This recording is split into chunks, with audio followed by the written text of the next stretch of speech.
Hi everyone, welcome back to the channel. Today I want to do a different kind of video, something I've never done before. It is just a rig rundown of sorts, maybe like a studio tour. Now, I don't consider this a studio, I just consider it I don't know, an office or creative space. Over the past few years on my channel, you've probably seen me in different spots, different camera angles, quite a bit, just trying to find something that works best for me and also for my family because I'm not the only one that shares this space. So I have to be kind of creative. So I want to take you through everything that I got and also to show you creative ways to make content so you know that you don't have to have all the best gear.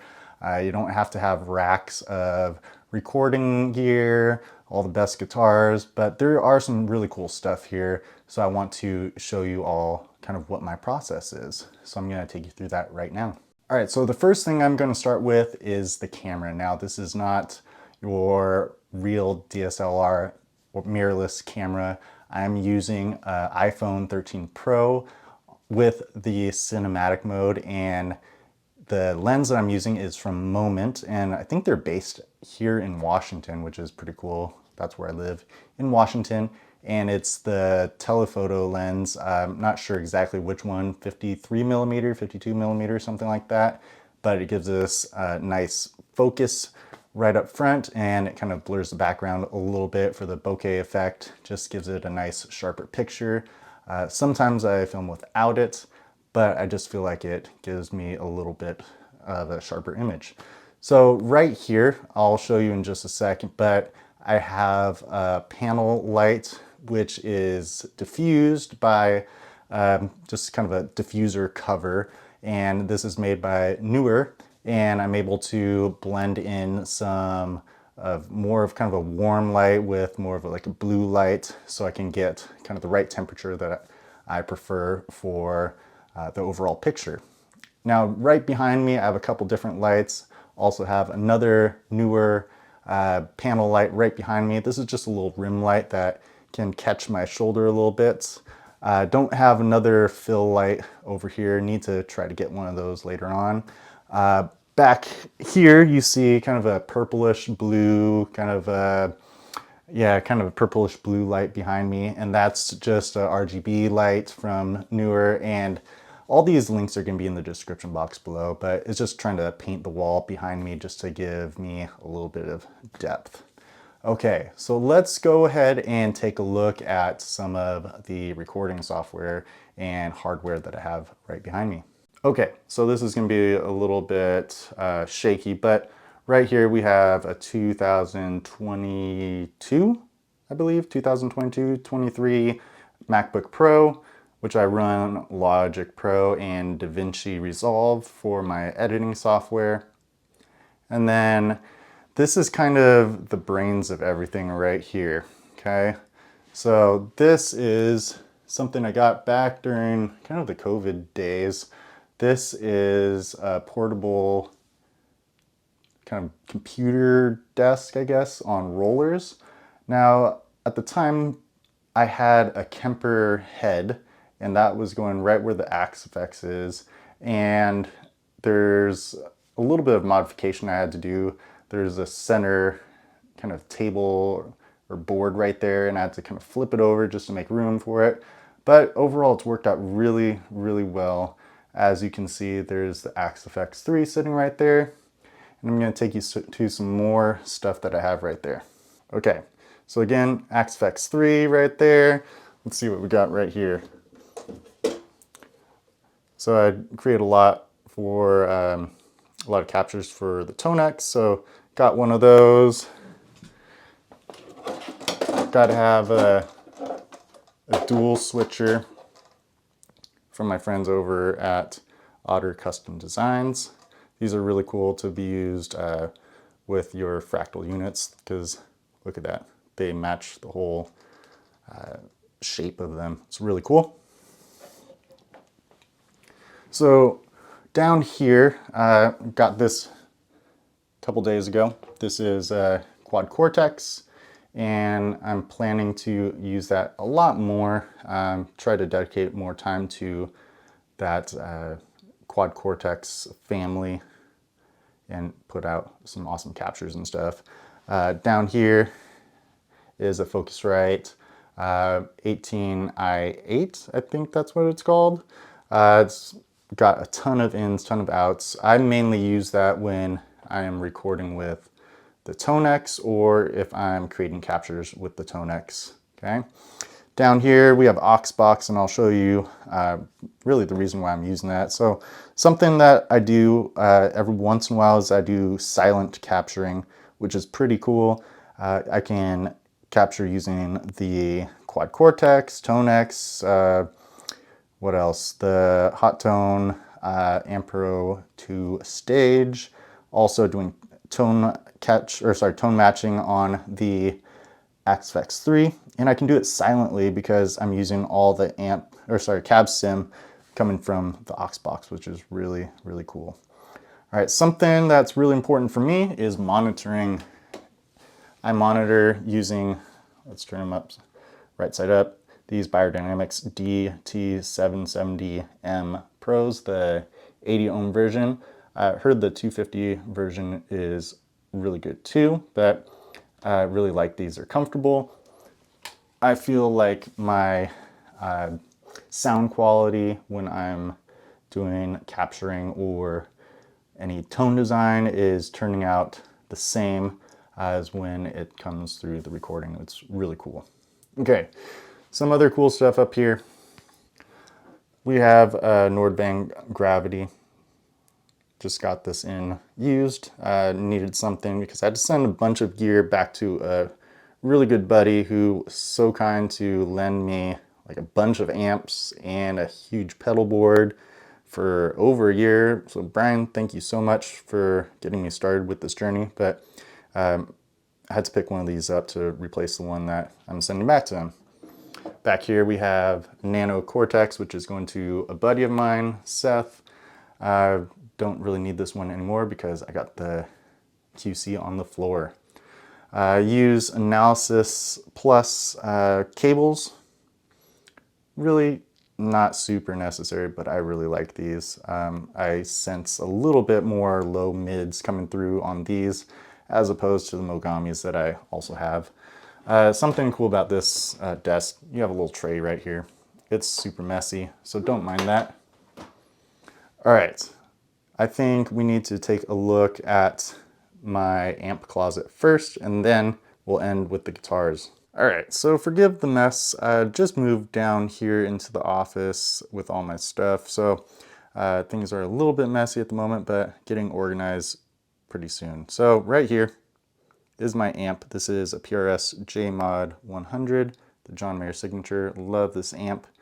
Have the matching cab right here, and for a little while, I had a Two Rock Sterling signature, or silver Sterling signature sitting up on top, but had to return that, and that's okay.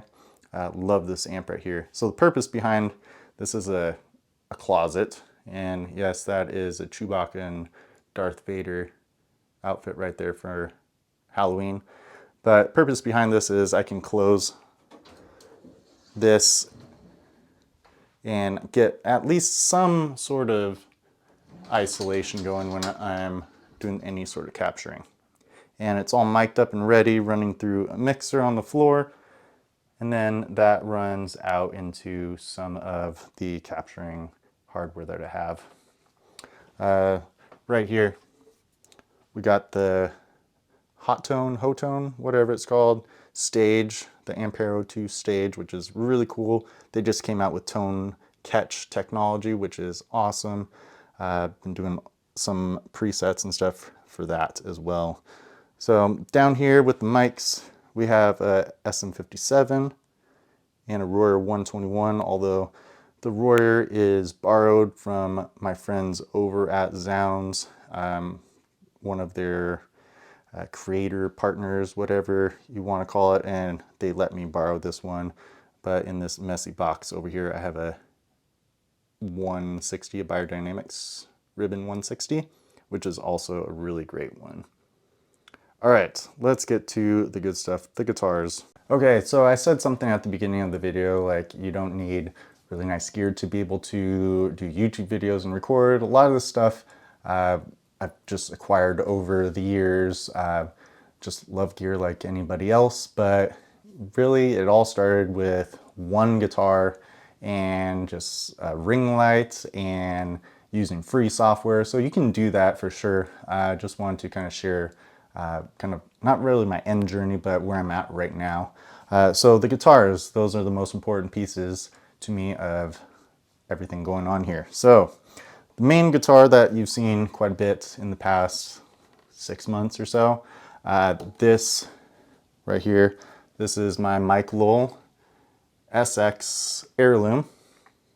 This is a beautiful guitar.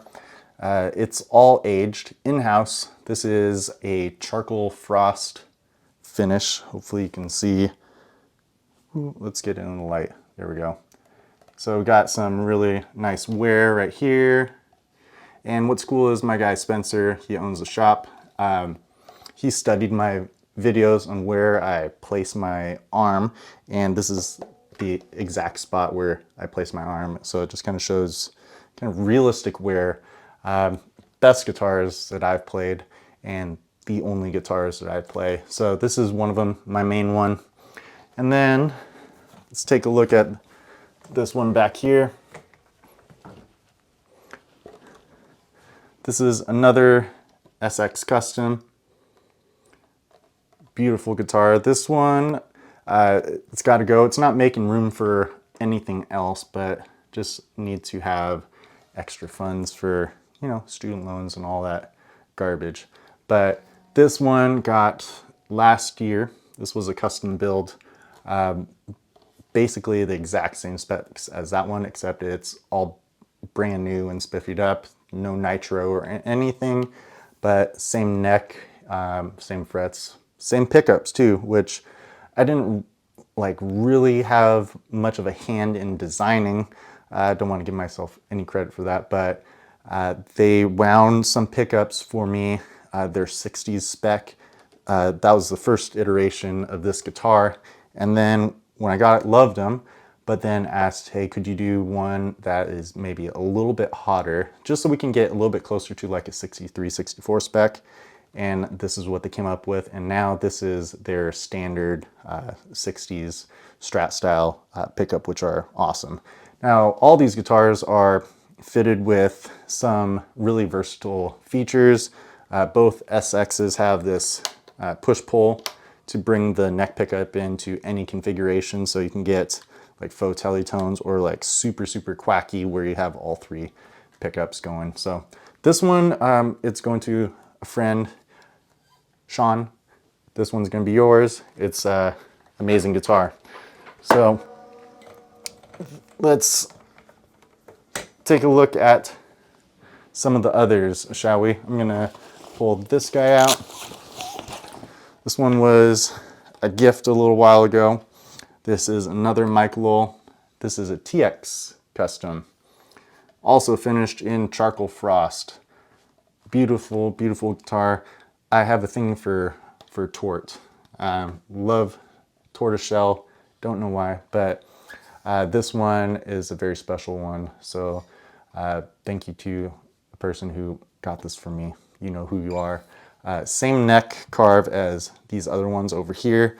And look at the flame on this one.